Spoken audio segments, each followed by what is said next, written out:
A proposed state law would allow school board members to potentially be removed from their position through a recall petition. News on 6's Cal Day joins us now as he breaks down both sides of this bill. Hey, that's right, Lee and Dave. Good morning. Currently, the state has no law to recall any elected official, from the governor all the way to school board members. But Senate Pro Tem Greg Treat's bill could change that. His idea is to give parents more say in public education. Meanwhile, opponents say it's unfair to make this kind of law just for school boards.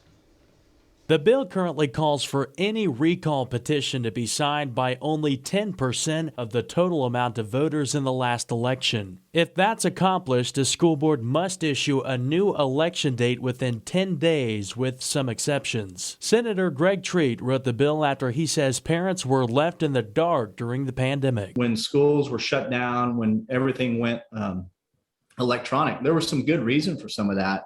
But there was no accountability of how the decision was made. Dr. Sean Heim is the executive director of the State School Board Association. He says he would not support the bill in its current language. And a lot of it comes from more of those partisan national issues, to where we're talking about mask or no mask, virtual or in person. Heim says all elected officials should be at least held to the same standard. If they'll put in legislators and city and county and other officials, we'd be happy to make sure that school board members live by the same rules that our other elected officials do. Here are some of the most recent school board election turnouts.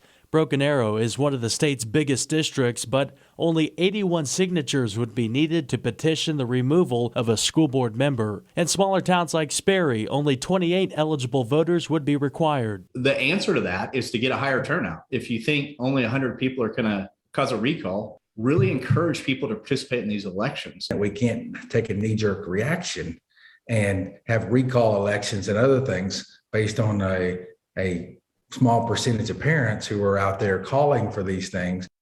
Senator Treat and Dr. Heim both agree there needs to be higher voter turnout, and there's still a long way to go with this bill. It currently sits in the Education Committee for a second reading. Cal Day, Oklahoma's Own, is on 6.